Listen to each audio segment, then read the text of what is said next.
सो text 20 से लेके text number 22 तक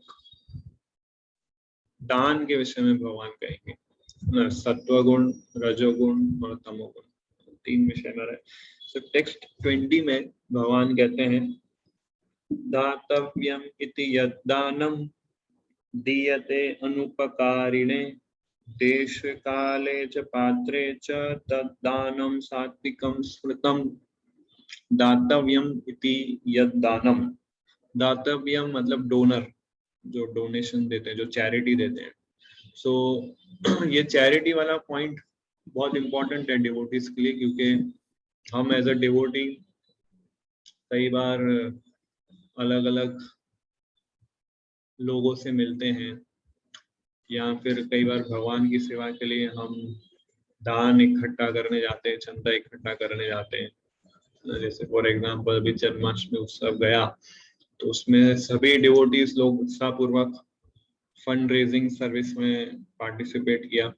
तो हम अलग अलग डिवोटीज, अलग अलग लोगों से जब मिलते हैं तो हमें पता होना चाहिए कौन सा सत्वगुण दान है, कौन सा रजोगुण दान है, कौन सा तमोगुण दान है। और ये एस्पेक्ट है कि कौन दान देगा उसके लिए ये 3 श्लोक है, कौन दान लेगा उसके लिए नहीं है ये।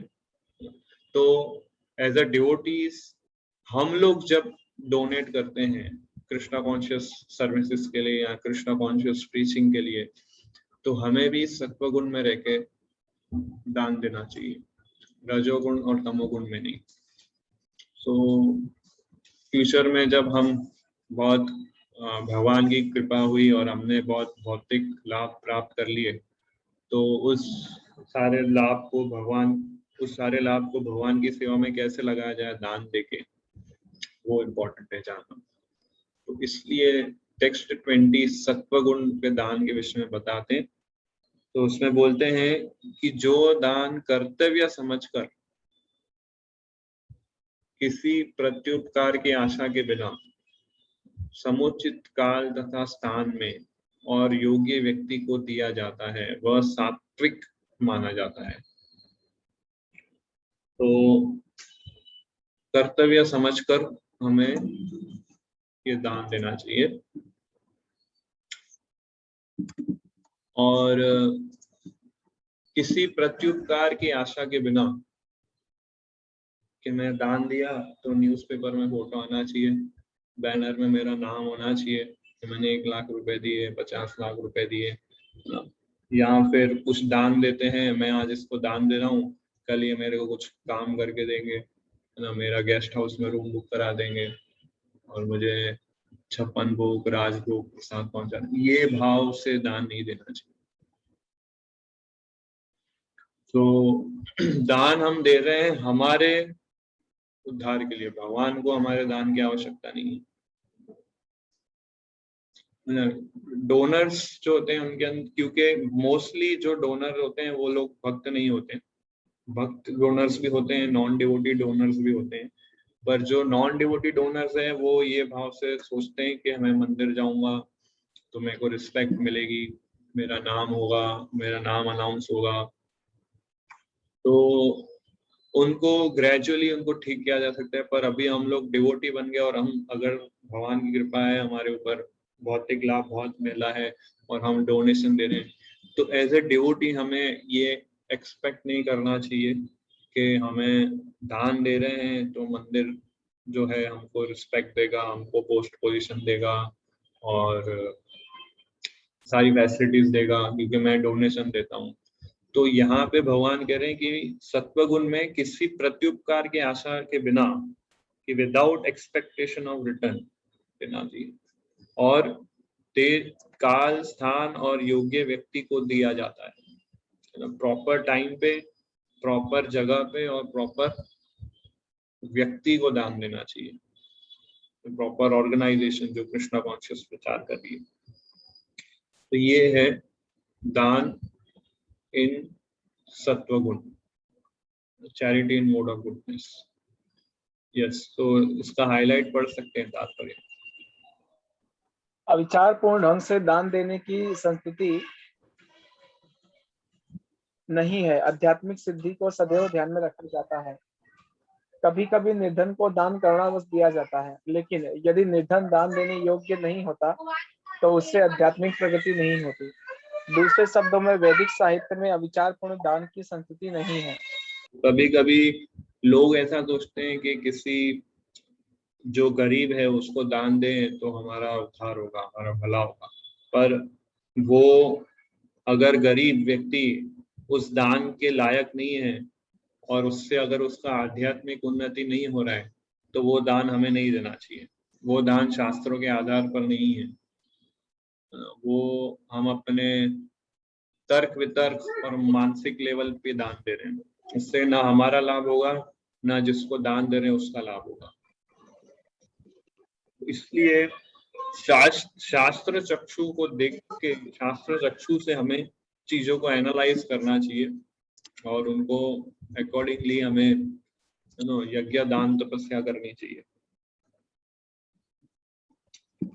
तो proper time, proper place and proper person, देश काल पात्र देखकर हमें दान देना चाहिए। Very important. 21 श्लोक रजोगुण में जो दान होता है उसके बारे में। सो इससे पहले ये बता दूं मैं कि ये सत्वगुण में जो दान देने वाला है, as a duty at proper time and place and to a worthy person, तो हमें दान देना चाहिए।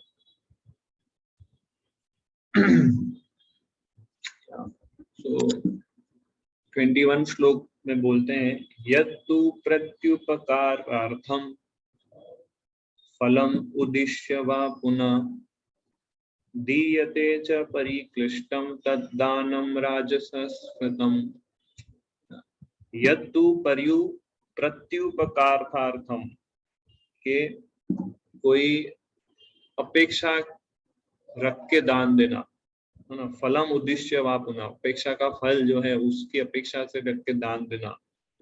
फिर दीयते च परिक्लिष्टम, ये परिक्लिष्टम शब्द बहुत इंपॉर्टेंट है। परिक्लिष्टम मतलब पश्चाताप के साथ। दान देने के बाद ऐसा लगता है अरे यार बहुत ज्यादा ही दान दे दिया मैंने, है ना। 10,000 देना था, 10 लाख रुपए दे दिए। पश्चाताप होना दान देने के बाद, भूल से 1 0 ज्यादा लग गया, गलती होगी, पश्चाताप हो रहा है, तो ये रजोगुणी दान कहलाता है। यस, पढ़िए अनुवाद इसका। किंतु जो दान प्रत्युपकार की भावना से कर्म फल की इच्छा से या अनिच्छा पूर्वक किया जाता है वह रजोगुणी कहलाता है। मतलब दान देने के लिए कोई इंस्पिरेशन नहीं है, बस दान दे रहे हैं, कोई इंस्पायर्ड नहीं है व्यक्ति। हाँ भाई ले लो, आप बहुत सर खा रहे हो, ठीक है ये दान लो और जाओ यहाँ से, ये सब रजोगुणी दान है। तो इस भाव से हमें दान नहीं देना चाहिए। बहुत, या फिर कोई हमें फोर्स कर रहा है, नहीं आपको दान देना ही पड़ेगा। और कभी कभी ऐसा भी होता है कि ऊपर से उसको एक फोन आता है कि आएगा, इसको दे देना, प्रेशर करते हैं उसको कि आएगा, इसको 50 लाख रुपए दान दे देना। तो ऐसे सुपीरियर के ऑर्डर पे हम लोग दान देते हैं, तो वो सारे रजोगुण कहलाते हैं। ये पढ़िए इसका तात्पर्य। दान कभी स्वर्ग जाने के लिए दिया जाता है तो कभी अत्यंत कष्ट से, तथा कभी इस पश्चाताप के साथ कि मैंने इतना व्यय इस तरह क्यों किया। कभी कभी अपने वरिष्ठ जनों के दबाव में आकर भी दान दिया जाता है। ऐसे दान रजोगुणी में दिए गए माने जाते हैं। ऐसे अनेक दातव्य न्यास है जो उन संस्थाओं को दान देते हैं जहां इंद्रिय भोग का बाजार गर्म रहता है। तो इसमें बताया ना कि कभी कभी अपने वरिष्ठ जनों के दबाव में आकर भी दान दिया जाता है। जैसे मेरे पिताजी बोल रहे हैं कि भाई इनको दान दो, बेटे की इच्छा नहीं है पर पिताजी बहुत दबाव कर रहे हैं, ठीक है दे दो। तो ऐसा दान रजोगुणी में दिया जाता है।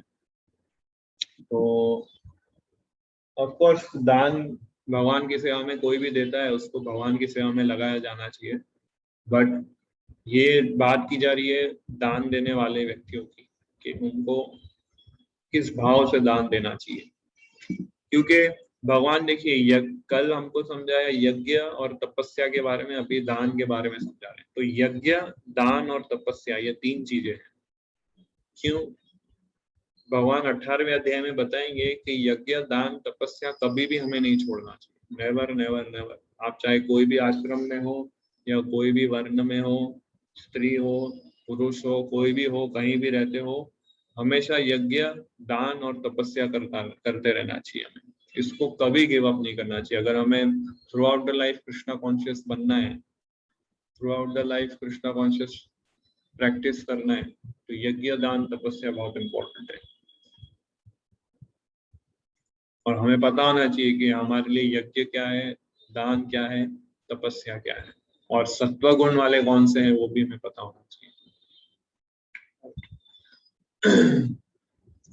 सो ये रजोगुण में एक्सपेक्टेशन ऑफ सम रिटर्न, फिर डिजायर फॉर फ्रूटिव रिजल्ट्स, के कुछ रिजल्ट मिलेगा मुझे, और ग्रजिंग मूड से देना, कि किसी के प्रेशर में आके या दान देने के बाद दुख हो रहा है या फिर पछतावा हो रहा है उसके लिए।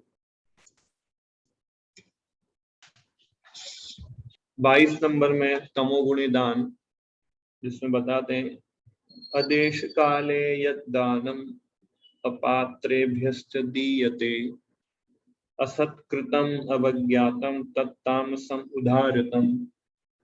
है ना? अदेश मतलब देश को देखा नहीं जाता है, फिर अदेश काले, देश को भी नहीं देखा गया है, काल को भी नहीं देखा गया है, फिर अपात्रेभ्यश्च, पात्र को भी नहीं देखा जाता है ना? असत्कृतम अवज्ञातम।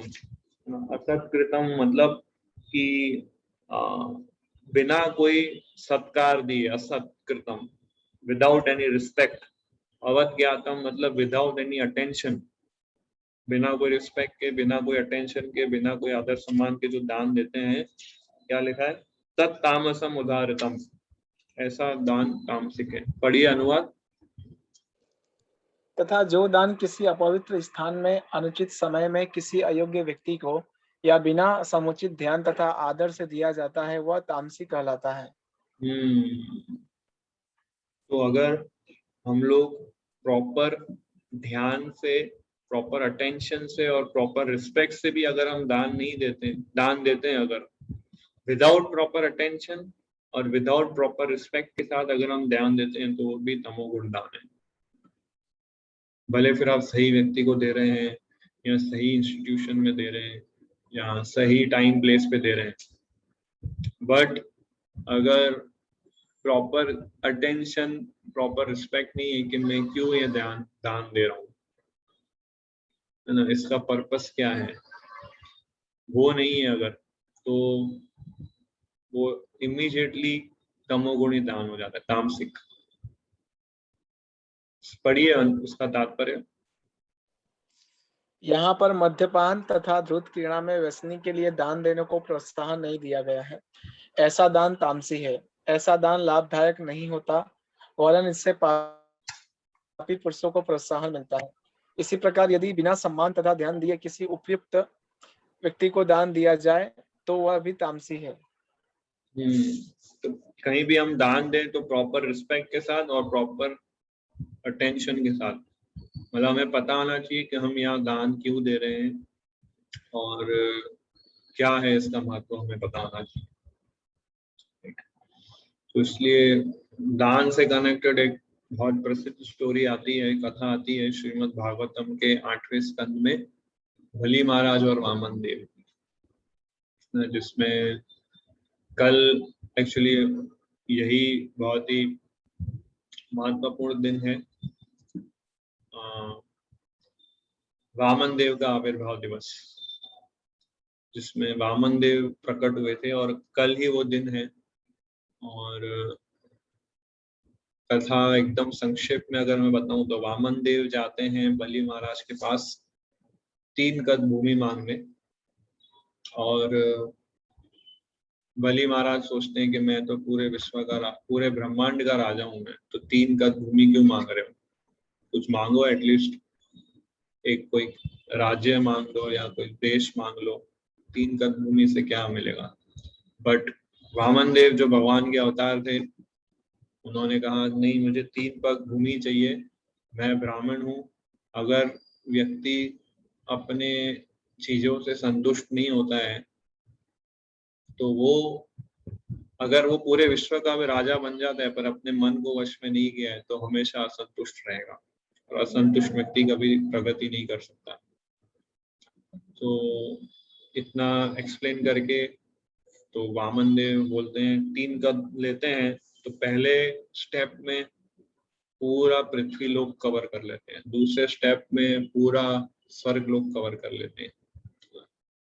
तो ये देख के बलि महाराज बहुत चौंक जाते हैं, और वामन देव फिर उनको पूछते हैं कि मैंने 3 कदम मांगा था, 3 कदम, अब तीसरा कदम कहाँ रखूं, 2 कदम में ही मैंने सब कुछ तुम्हारा ले लिया। तो बलि महाराज बोलते हैं कि वो भक्त होते हैं भगवान के, कि तीसरा कदम आप मेरे सर पे रखिए, मैं सब कुछ दे दिया पर मैंने अपने आप को नहीं दिया है, तो मैं बाकी हूँ, तो तीसरा कदम मेरे सर पे रखिए।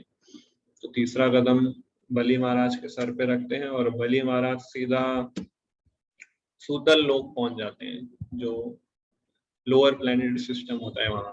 तो अभी भी बलि महाराज वहां पर है, और वामन देव भगवान क्योंकि बहुत प्रसन्न हुए थे उनसे, और उन्होंने बेनिडिक्शन दिया बलि महाराज को कि ये सूतल लोक जो है इंद्र के राज्य जो है, इंद्र का जो किंगडम है उससे भी ज्यादा ऑपुलेंस होगा, और मैं पर्सनली उस सूतल लोक का द्वारपाल बनूंगा और प्रोटेक्ट करूंगा। और नेक्स्ट मनवंतर में बलि महाराज जो है इंद्र बनेंगे। तो ये दान का इससे कनेक्टेड कथा आता है। तो वामन देव जो है दान मांगने जाते हैं बलि महाराज से, और बलि महाराज उनको दान देते हैं। तो ये अभी आहार, यज्ञ, दान, तपस्या समझाने के बाद अब भगवान एक्सप्लेन करेंगे लास्ट सेक्शन में कि प्रॉपर स्पिरिट क्या होना चाहिए यज्ञ, दान, तपस्या करने के लिए। What should be right attitude for यज्ञ, दान और तपस्या। टेक्स्ट नंबर 23 हम पढ़ते हैं। ओम तत्सत् इति निर्देशो ब्रह्मणस्त्रिविधि स्मृता ब्राह्मणास्तेन वेदाश्च यज्ञाश्च विहिता पुरा। ये शब्द बहुत इंपॉर्टेंट है, ओम तत्सत्। सो बोलते हैं ओम तत्सत् निर्देशो ब्राह्मण त्रिविधा स्मृता, कि ब्राह्मण लोग जो है ये ओम तत्सत् के निर्देश अनुसार यज्ञ, दान, तपस्या करते हैं, और इसको वेदों के मंत्र उच्चारण में और यज्ञों में इस मंत्र का यूज किया जाता है। पढ़िए अनुवाद। सृष्टि के आदिकाल से ओम तत्सत ये 3 शब्द परब्रह्म को सूचित करने के लिए प्रयुक्त किए जाते रहे हैं। ये तीनों सांकेतिक अभिव्यक्तियां ब्राह्मणों द्वारा वैदिक मंत्रों का उच्चारण करते समय तथा ब्रह्म को संतुष्ट करने के लिए यज्ञों के समय प्रयुक्त होती थी।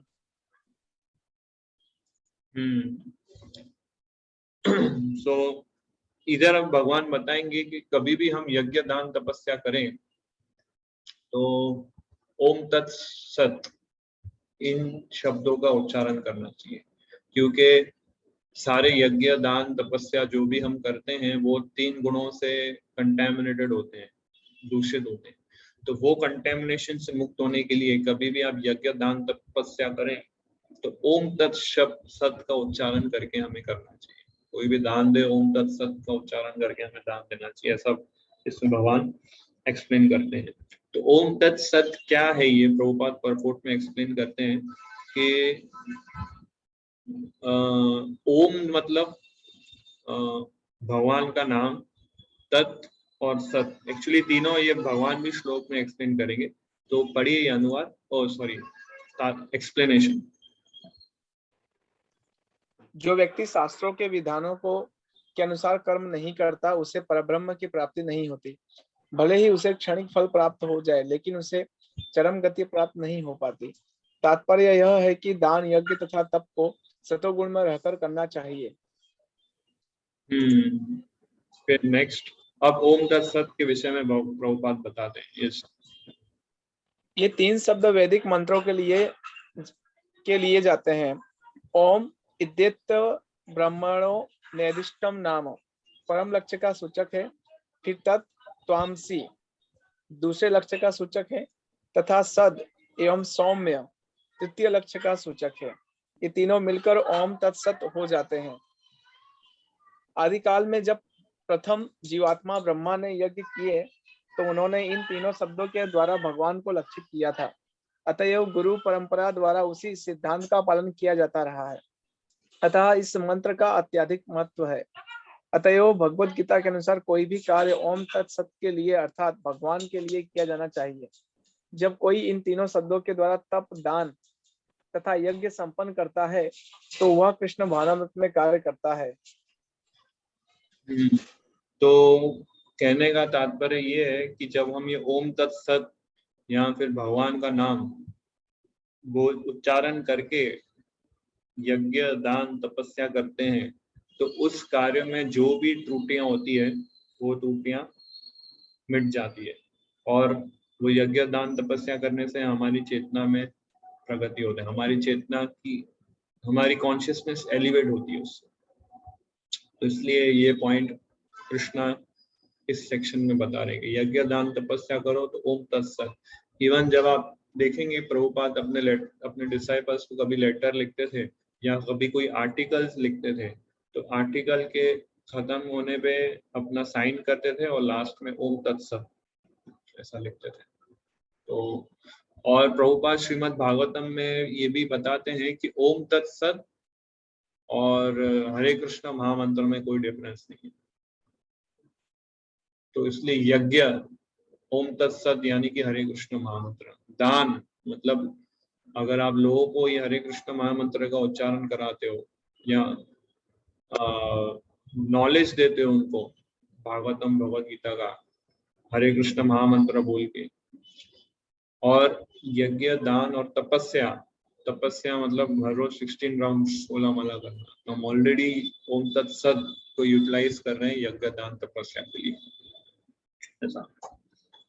सो 24 नंबर श्लोक में ओम के विषय में बताएंगे भगवान, 25 नंबर श्लोक में तत् के विषय में बताएंगे और 26, 27 में सत के विषय में बताएंगे। तो हर एक वर्ड का भी एक्सप्लेनेशन करेंगे। यस, तो 24 नंबर, तस्मात् ओम इति उदाहृता यज्ञ, दान, तप क्रिया प्रवर्तन्ते विधानोक्ता सततम ब्रह्मवादिनम। तो पढ़िए अनुवाद।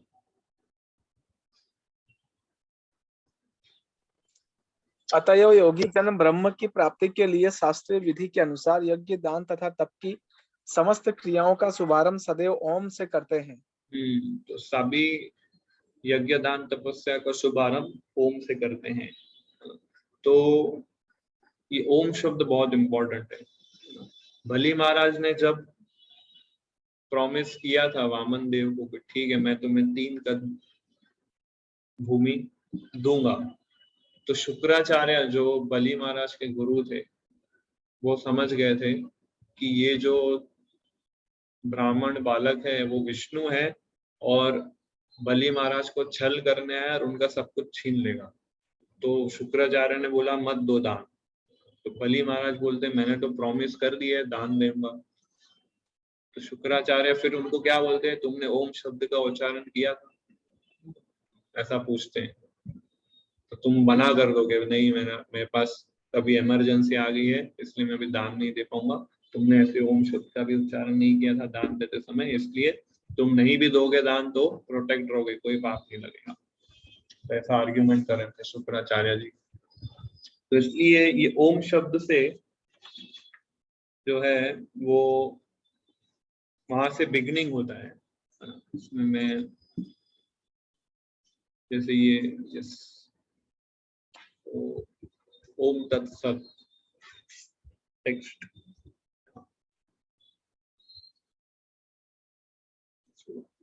purpose of Om helps one to remember the Lord. भगवान का स्मरण करने के लिए ओम शब्द यूज किया जाता है। ओम मतलब विष्णु, और सब कुछ विष्णु की प्रसन्नता के लिए या विष्णु के बिहाफ पे किया जाता है सारा कार्य, और उसी से हमें परफेक्शन प्राप्त होता है। 24 नंबर श्लोक। 25 में तत् के विषय में भगवान बताते हैं। Yes, 25 number. तत् इति अनभिसंधाय फलम यज्ञ तप क्रिया दान क्रियाश्च विविधा क्रियन्ते मोक्षकांक्षिभिः। बोलते हैं तत् इति अनभिसंध्या फलम, के फल की इच्छा नहीं रखनी चाहिए, कर्म फलों की इच्छा नहीं रखनी चाहिए। तत् का मतलब क्या? कर्म फल की इच्छा नहीं रखना। जो भी आप यज्ञ दान तपस्या करे उसके फल की इच्छा नहीं करना। फिर दान क्रिया से विविधाई, और एक की चीज की इच्छा रखनी चाहिए। मोक्ष कांक्षी भी, मोक्ष की इच्छा रखनी चाहिए। पढ़िए अनुवाद। मनुष्य को चाहिए कि कर्म फल की इच्छा किए बिना विविध प्रकार के यज्ञ तप तथा दान को तत्शब्द कहकर संपन्न करे। ऐसी दिव्य क्रियाओं का उद्देश्य भवबंधन से मुक्त होना है। तो तत् शब्द जो है उसका अर्थ क्या है कि अनासक्त, फल से अनासक्त होके कार्य करना, और ये इच्छा रखना भवबंधन से मुक्त होने की। तो ये तत् शब्द का अर्थ होता है, ओम और तत्। और अभी सत के विषय में भगवान नेक्स्ट श्लोक में बताते हैं। 26 नंबर।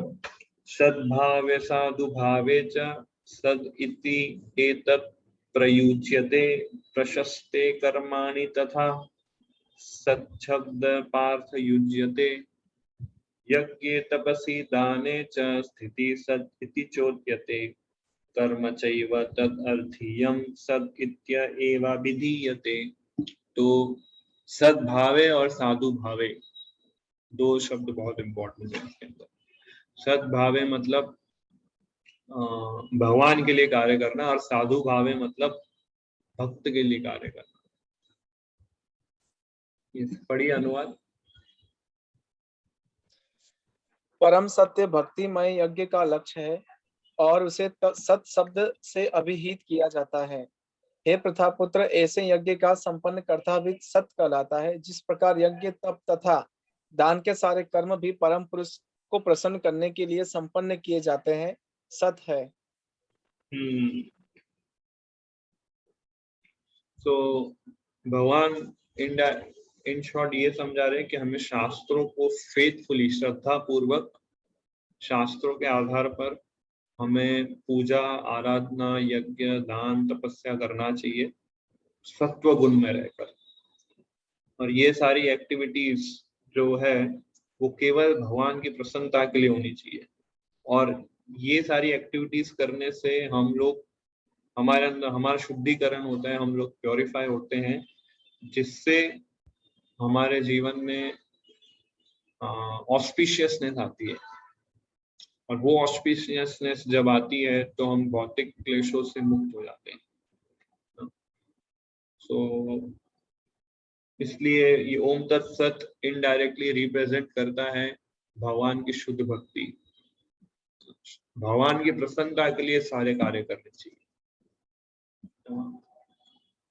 तो ये ओम तत्सत, सत के विषय में, या सत के विषय में बोलते हैं the absolute truth is the objective of devotional sacrifice and it is engage indicated by word सत। तो सत मतलब क्या कि भगवान को भी सत कहा गया है, और जो यज्ञ दान तपस्या कर रहे हैं व्यक्ति, परफॉर्मर को भी सत कहा गया है, और सारे कार्य जो होते हैं यज्ञ दान तपस्या में जो कार्य करते हैं उसको भी सत कहा गया है। तो सत मतलब ट्रूथ। सो सत्य के विषय में भगवान बताते हैं। तो अगले श्लोक में भगवान बोलते हैं कि असत क्या है। तो असत के विषय में भगवान नेक्स्ट 28 नंबर श्लोक में बोलते हैं। अश्रद्धाया हुतम दत्तम तपस्तप्तं कृतं च यत् असत् इति उच्यते पार्थ न च तत् प्रेत्य नो इह। कि ये अनुवाद पढ़िए इसमें आएगा। हे पार्थ, श्रद्धा के बिना यज्ञ, दान तथा तप के रूप में जो भी किया जाता है वह नश्वर है, वह असत कहलाता है और इस जन्म तथा अगले जन्म दोनों में ही व्यर्थ जाता है। तो बिना श्रद्धा के अगर आप यज्ञ दान तपस्या करते हो वो असत कहलाता है और उससे हम भव बंधन में और फंस जाते हैं। तो श्रद्धा के साथ हमें यज्ञ दान तपस्या करना चाहिए, जो कि इस पूरे अध्याय का थीम है। श्रद्धा के विषय में पूरा भगवान एक्सप्लेन करते हैं। श्रद्धा के विभाग ये इस अध्याय का भी नाम है, डिवीजन ऑफ फेथ। सो ये सारे यज्ञ दान तपस्या भगवान की प्रसन्नता के लिए होना चाहिए, और नहीं तो हम इस प्रकृति के जो 3 गुण हैं उसमें बंध जाएंगे। कृष्णा भक्ति में क्रमशः आगे बढ़ना एक ऑप्शन है, बट डायरेक्टली भी हम इसमें आगे बढ़ सकते हैं कृष्णा कॉन्शियसनेस के अंदर। सो इसलिए ये बहुत जरूरी है कि हम डायरेक्ट प्रोसेस को हम एक्सेप्ट करें। अदरवाइज ये बहुत डिफिकल्ट हो जाएगा कि हम ग्रेजुअली अगर हम प्रोग्रेस करने जाएंगे तो इसमें कैसा होगा कि हम कोई एक प्रोसेस में स्टकअप हो जाएंगे, फिर उसमें अपराध और उसमें बहुत सारी अलग अलग चीजें होती है। सो इसलिए कृष्णा रेकमेंड करते हैं, जब 15वें अध्याय में जो बनियान ट्री के विषय में भगवान ने जब बताया था, सो बनियान ट्री में हमें धीरे धीरे उस ट्री को ऊपर नहीं जाना है, बट डायरेक्टली उस ट्री को काट देना है। अर्थात कृष्णा कॉन्शियसनेस को हमें डायरेक्टली प्रैक्टिस करना चाहिए। और वो डायरेक्ट प्रैक्टिस कहाँ से होगा? अगर आप शुद्ध भक्तों के संग में रह के उनसे कुछ श्रवण करोगे, वो श्रवण से आपके हृदय में फेथ जागृत होगा और वो फेथ से आप डायरेक्ट प्रोसेस को एक्सेप्ट कर पाओगे। Otherwise it becomes very difficult. तो इसका परपोर्ट प्रभुपाद ने बहुत सुंदर लिखा है और पूरा समराइज कर दिया है। ध्यान से आप इसको सुनिएगा, परपोर्ट को, बहुत इंपॉर्टेंट है। यस, पढ़िए। चाहे यज्ञ हो, दान हो या तप हो, बिना आध्यात्मिक लक्ष्य के व्यर्थ रहता है। अतएव इस श्लोक में यह घोषित किया गया है कि ऐसे कार्य कुत्सित है। प्रत्येक कार्य कृष्ण भावनामृत में रहकर ब्रह्म के लिए किया जाना चाहिए। संपूर्ण वैदिक साहित्य में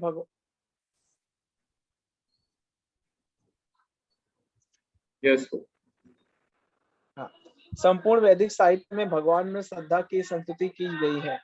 ऐसी श्रद्धा तथा समुचित मार्गदर्शन के बिना कोई फल नहीं मिल सकता। समस्त वैदिक आदेशों के पालन का चरम लक्ष्य कृष्ण को जानना है। इस सिद्धांत का पालन के बिना कोई सफल नहीं हो सकता। इसलिए सर्वश्रेष्ठ मार्ग यही है कि मनुष्य प्रारंभ से ही किसी प्रामाणिक गुरु के मार्गदर्शन में कृष्ण भावनामृत में कार्य करे। सब प्रकार से सफल होने का यही मार्ग है। बहुत इंपॉर्टेंट लाइन है। सर्वश्रेष्ठ मार्ग क्या है? कि मनुष्य शुरू से ही प्रामाणिक गुरु, ऑथोराइज्ड गाइड या स्पिरिचुअल मास्टर के डायरेक्शन के अनुसार कृष्णा कॉन्शियस प्रैक्टिस करे। सब प्रकार से सफल होने का यही मार्ग है। Is the only way to success in spiritual. इसलिए अगर आपको कृष्णा कॉन्शियसनेस में प्रोग्रेस करना है बिना कोई डाउट के, तो सिर्फ एक ही तरीका है, गुरु के आदेशों को पालन करना। इसलिए हमें भगवान से सिर्फ एक ही प्रार्थना करनी चाहिए। भगवान से सिर्फ एक ही प्रार्थना करनी चाहिए। वो क्या है? कि मुझे शक्ति दो कि मैं गुरु के आदेशों का पालन कर सकूं। तो इसमें सारी प्रार्थना आ गई। Give me strength to carry out the order of my spiritual master. तो प्रभुपाद है ना, यही प्रे करते थे जब वो अमेरिका गए थे।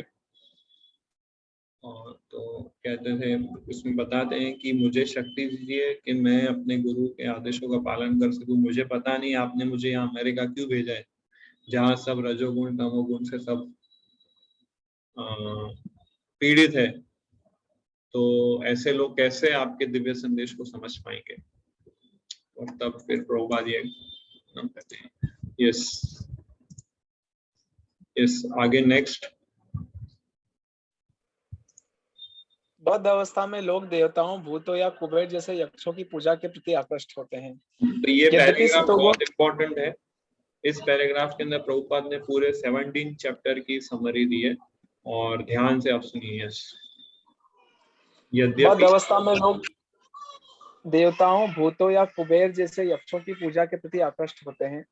यद्यपि सतोगुण रजोगुण तथा तमोगुण से श्रेष्ठ है, लेकिन जो व्यक्ति कृष्ण भावनामृत को ग्रहण करता है वह प्रकृति के इन 3 गुणों को पार कर सकता है। यद्यपि क्रमिक उन्नति की विधि है, किंतु शुद्ध भक्तों की संगति से यदि कोई कृष्ण भावनामृत ग्रहण करता है तो यह सर्वश्रेष्ठ मार्ग है। इस अध्याय में इसी की संतति की गई है। इस प्रकार से सफलता पाने के लिए उपयुक्त गुरु प्राप्त करके उसके निर्देशन में प्रशिक्षण प्राप्त करना चाहिए, तभी ब्रह्म में श्रद्धा हो सकती है। जब काल क्रम से यह श्रद्धा परिपक्व होती है तो इसे ईश्वर प्रेम कहते हैं। यही प्रेम समस्त जीवों का चरम लक्ष्य है। अतएव मनुष्य को चाहिए कि सीधे कृष्ण भावनामृत ग्रहण करे। इस 17वें अध्याय का यही संदेश है। डायरेक्ट कृष्णा कॉन्शियस एक्सेप्ट करो, गुरु प्रामाणिक गुरु को एक्सेप्ट करके उनके आदेशों का, उनके डायरेक्शन, उनकी ट्रेनिंग लेके, और इस तरह से हम अपना श्रद्धा को जागरूक कर सकते हो, ट्रांसेंडेंटल श्रद्धा को जागरूक कर सकते हो, जो 3 गुणों से परे होगा। और 3 गुणों से परे होके जो आप श्रद्धा जागरूक करोगे, तो 3 गुणों से परे होके आप यज्ञ दान तपस्या कर पाओगे। तो यही 17वें अध्याय का संदेश है। इस तरह 17वां अध्याय जो है समाप्त हो जाता है। और प्रभुपाद 18 चैप्टर के फर्स्ट श्लोक के परपोर्ट की फर्स्ट लाइन में लिखते हैं कि भगवत गीता जो है वो 17वें अध्याय पे समाप्त हो जाती है।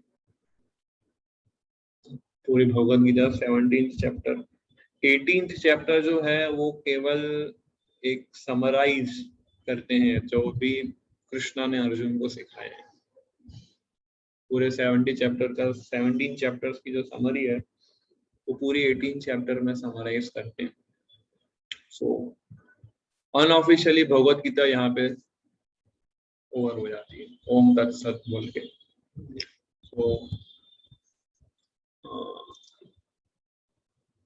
सो इतना ही था आज के इस सेशन में। सो 18 चैप्टर हम नेक्स्ट टाइम स्टार्ट करेंगे। सो किसी का कोई प्रश्न है, कोई डाउट है तो पूछ सकते हैं।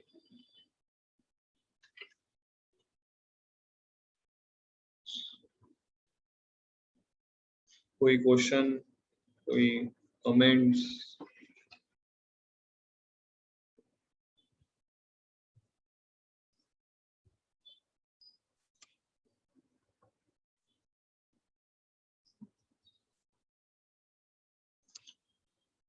यस खुशबू माता जी।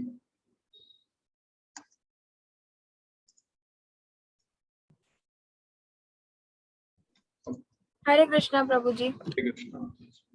प्रभु इस लेक्चर से रेलेवेंट नहीं है, लेकिन प्रीवियसली भगवत गीता में सिखाया था, उसका क्वेश्चन है। पूछिए। तो जैसे भगवान कहते हैं कि जो जीवात्मा है वो भी इटर्नल है। कौन से चैप्टर में वो याद नहीं है, लेकिन ऐसा कहा था। तो जो श्रीमद् भागवतम में जो लिखा है कि महाविष्णु आए थे, मतलब उनसे मैनिफेस्ट हुए, कृष्णा से महाविष्णु मैनिफेस्ट हुए, और महाविष्णु के नेवल से लोटस फ्लावर आया और उसमें से ब्रह्मा जी आए, उसमें से सारा क्रिएशन हुआ, सारे जीवात्मा हुए। तो ये तो क्रिएशन हो ही गया, तो ये कैसे इटर्नल हो सकता है? ब्रह्मा जी भी तो जीवात्मा है। तो इसमें कैसा है कि सभी जीवात्मा इटर्नल है एक्चुअली। अभी सब क्रिएट हो चुका है, जैसे आप देख रहे हैं। जब सब प्रलय हो जाएगा तो सारे जीवात्मा जो है महाविष्णु की बॉडी में एंटर कर देते हैं, और वहां पे अनकॉन्शियस स्टेट में वो करोड़ों करोड़ों साल तक रहते हैं। और फिर जब क्रिएशन का समय आता है तब महाविष्णु क्या करते हैं, सारे जो 24 एलिमेंट्स है उस एलिमेंट्स की मदद से पूरा क्रिएशन करते हैं, और फिर जितनी आत्माएं उनके बॉडी के अंदर थी उन आत्माओं को वो बॉडी प्रदान करते हैं। किसी को ब्रह्मा बनाते हैं, किसी को शिव बनाते हैं, किसी को देवता बनाते हैं, पूरे 84 लाख स्पीसीज के अकॉर्डिंग उनके कर्म और इच्छा के अनुसार उनको बॉडी देते हैं। तो एक्चुअली आत्मा इटर्नल है, पर बॉडी का क्रिएशन और डिस्ट्रक्शन होता है। तो ब्रह्मा जी भी जो है वो भी एक स्पिरिट सोल है, उनका भी बॉडी का क्रिएशन और डिस्ट्रक्शन होता है। तो देखने से हमें लगेगा कि ब्रह्मा जी क्रिएट हुए और फिर डिस्ट्रॉय है, बट आत्मा जो है वो इटर्नल रहती है। अब और ये प्रोसेस क्रिएशन डिस्ट्रक्शन ये इटर्नली चलता रहेगा इस मटेरियल वर्ल्ड के अंदर, ये कभी खत्म नहीं होगा। बट और आत्मा जो है जब क्रिएट होगी, मतलब आत्मा जब क्रिएशन होता है तब आत्मा को कोई बॉडी दिया जाता है, और जब डिस्ट्रक्शन होता है तो आत्मा सब कॉम्पैक्ट फॉर्म में महाविष्णु की बॉडी के अंदर चले जाते हैं। तो इस तरह से इसको समझा जाता है। उस समय आत्मा क्रिएट नहीं होती है, आत्मा ऑलरेडी एग्जिस्ट करती है बिफोर क्रिएशन।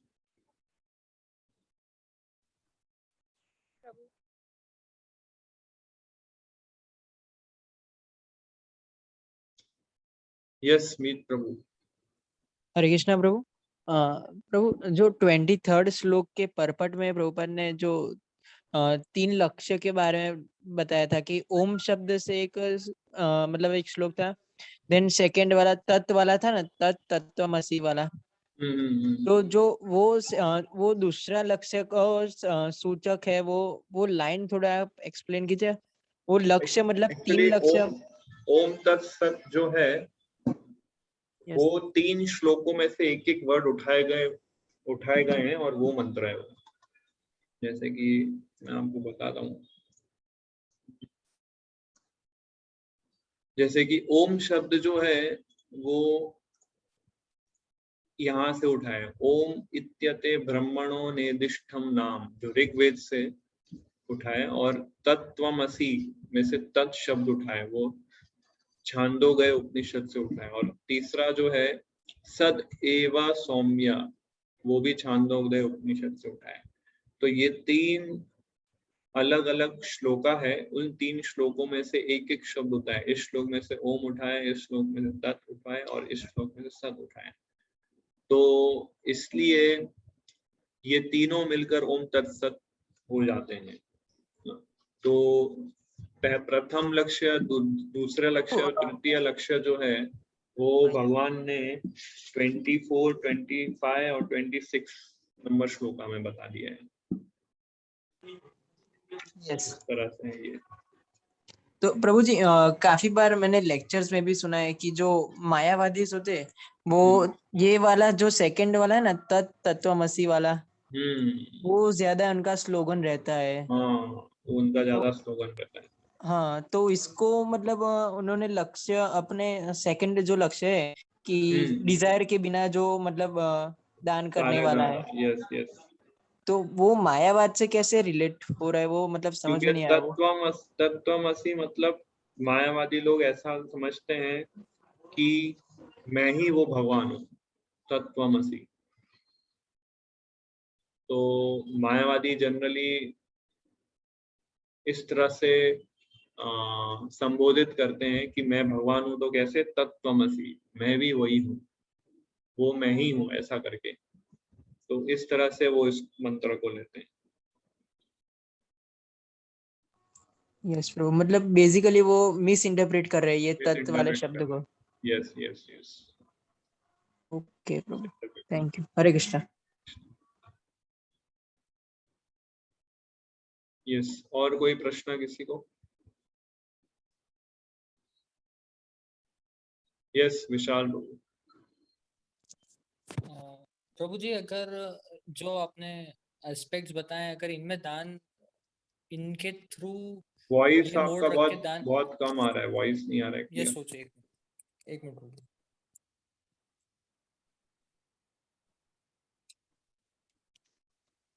हरे कृष्णा। यस प्रभु। प्रभु क्लियर है अभी?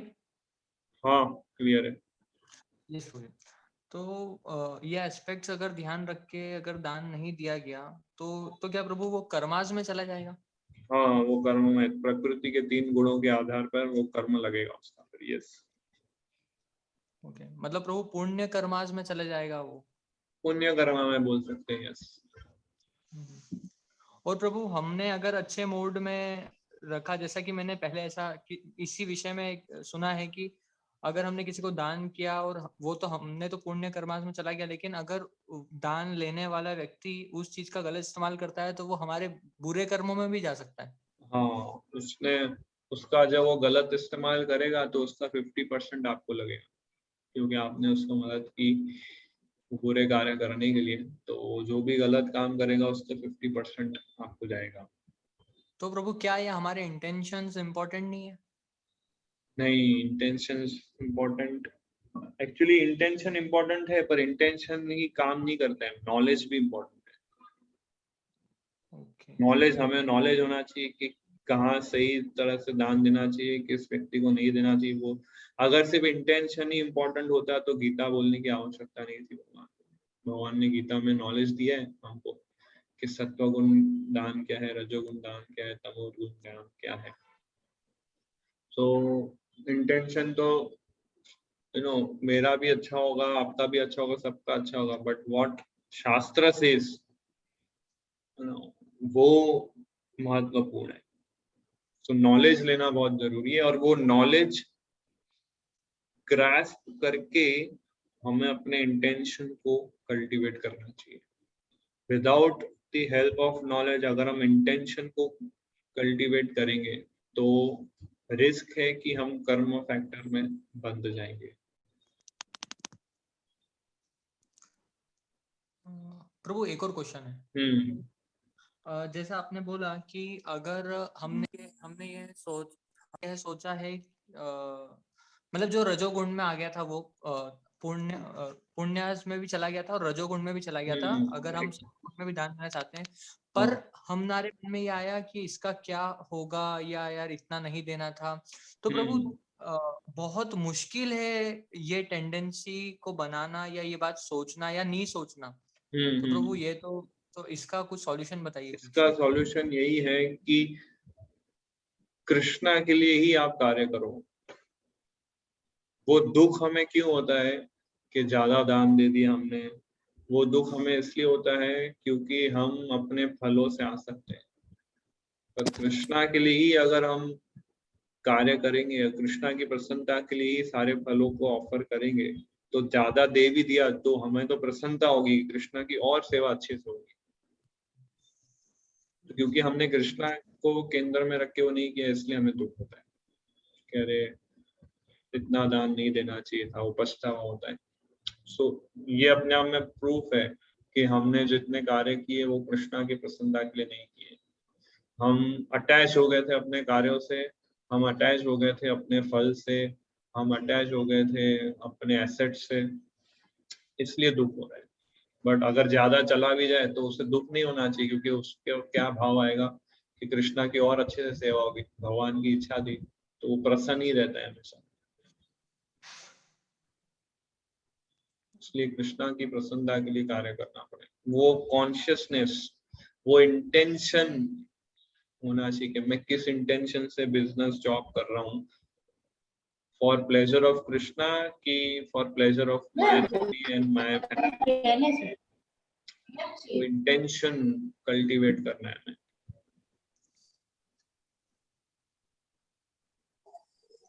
यस प्रभु।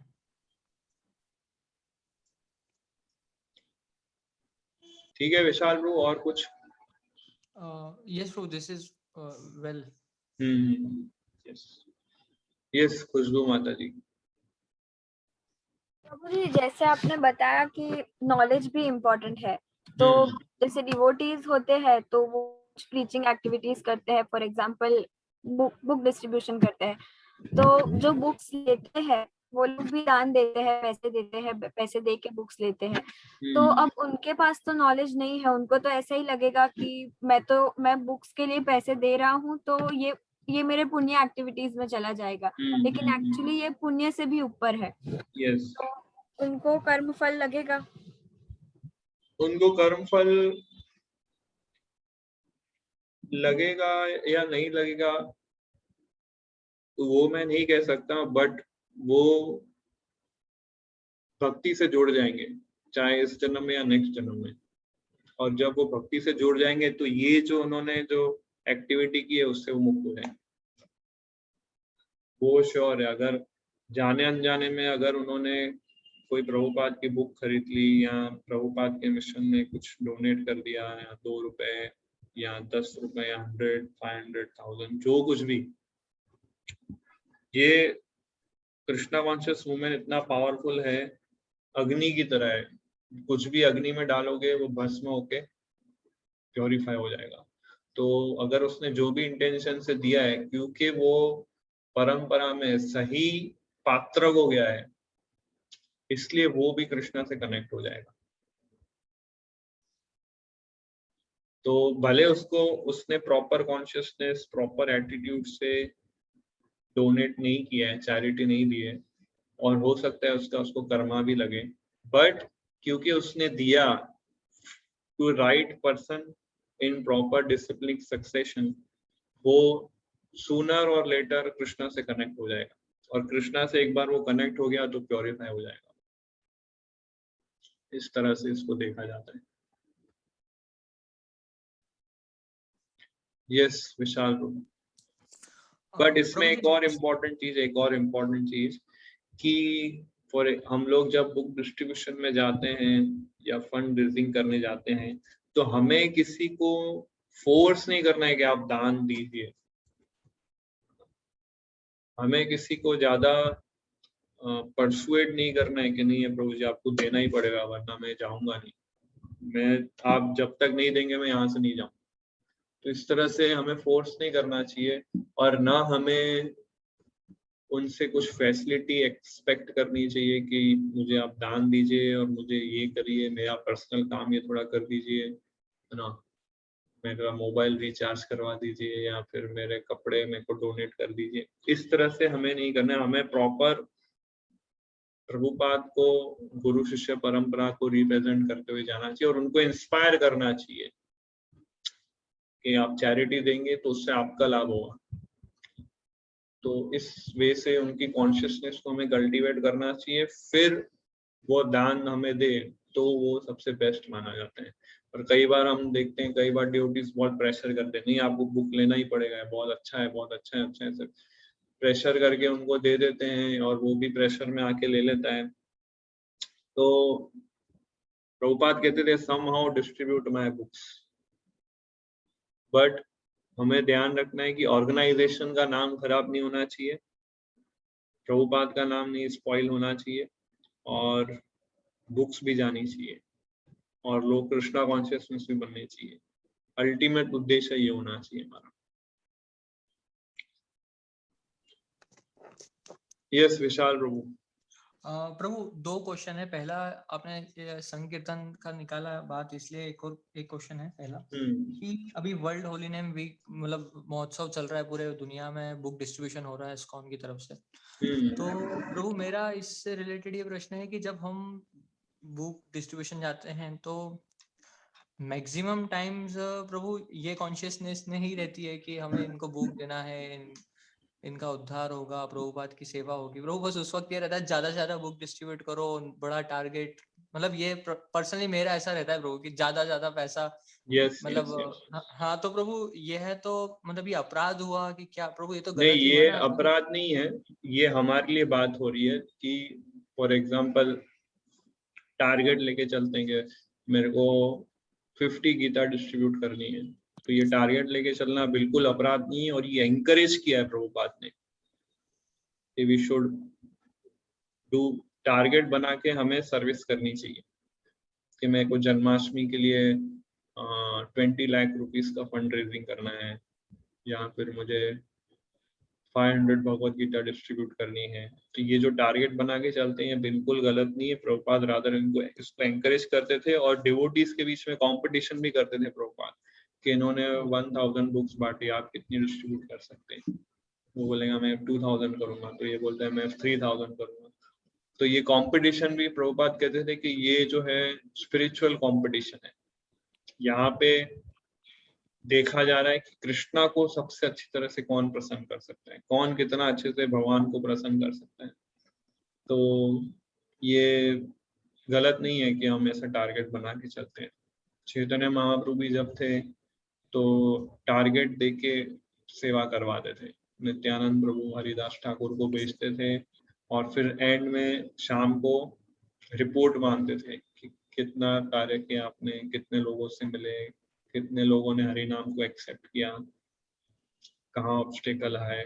तो ये हमारी परंपरा में आता है। ओके प्रभु जी। और कोई और दूसरा क्वेश्चन? यस प्रभु जी, सेकंड क्वेश्चन है कि ऐसा कहा जाता है कि प्रभु दान जो है वो तन मन धन तीनों से दिया जाता है। तो ये तो एक लाइन है फेमस। हाँ तो प्रभु ये हाँ ये एग्जैक्टली ये लाइन है। तो हम भी कहते हैं कि तन मन धन से हमें दान देना चाहिए किसी को भी। हाँ तो प्रभु इसको थोड़ा सा एलोबरेट करिए ना प्लीज कि कैसे, मतलब तन और मन से तन और से तो ठीक है हम कोई सेवा कर सकते हैं, तो क्या वो भी दान कहलाएगा प्रभु? जैसे हम यस, मंदिर में आते हैं दान रेगुलर देखिए, सेवा दान का अर्थ ये नहीं है कि पैसा देना।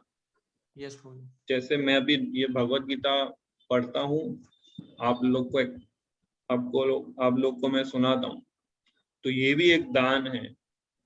तो मैं भी ये दान दे रहा हूँ आपको, है ना। नॉलेज का ज्ञान दान बोलते हैं। तो कोई दान मतलब वो चीजें जो आप दूसरों के साथ शेयर करते हो।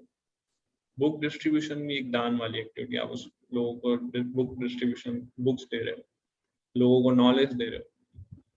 तो जैसे मैं हूँ, मैं ना अर्निंग करता हूँ ना जॉब बिजनेस करता हूँ, बट मैं दान दे सकता हूँ। कैसे? भगवत गीता क्लासेस करके, श्रीमद् भागवतम क्लासेस करके लोगों को नॉलेज देके। तो ये दान है। तो दान का अर्थ केवल यही नहीं होता है कि किसी को कपड़े दे दिया, किसी को प्रसाद दे दिया है, किसी को भोजन दे दिया, पैसा दे दिया, वो ही दान नहीं है सिर्फ। यस सो ये होता है शरीर से, है ना। जब आप किसी को हेल्प करते हैं वो भी दान है। और धन से दान होता ही है। मन से दान देने का अर्थ है कि आप अच्छी चेतना से दान दे रहे हैं उस व्यक्ति को, या आप उसको हित करने के लिए कोई कार्य करते हैं। आपने मन में ऐसा इंटेंशन बना लिया कि इसको मेरे को हेल्प करना है स्पिरिचुअल लाइफ में, तो वो भी एक दान है। आप उसको गाइड करते हो, आप उसको सपोर्ट करते हो, है ना, उसको काउंसलिंग करते हो, वो भी एक दान है। तो प्रभु सेवा ही दान हो गया मतलब? सेवा ही दान हो गया ऐसा बोल नहीं सकते हम। क्योंकि प्रभु एक्चुअली अगर हम किसी सेवा को के प्रेरित कर अंदर, रहे हैं सेवा के अंदर एक कैटेगरी है जिसको बोलते हैं दान। सेवा एक बहुत बड़ा एक डोमेन है जिसके अंदर एक सब डोमेन है दान। ऐसा।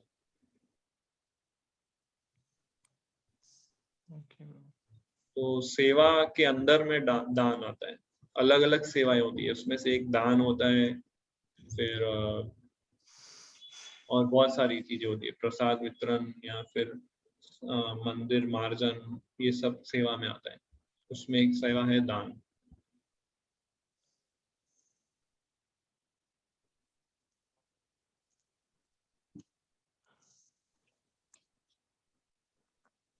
तो जितने भी दान हैं उन सभी दानों को सेवा कहा जा सकता है, पर जितनी भी सेवा है उन सभी सेवा को दान नहीं कहा जा सकता।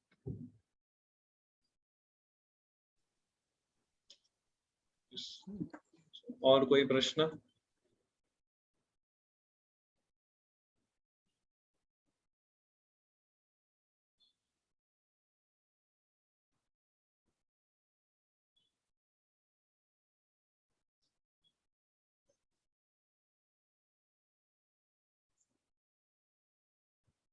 ओके।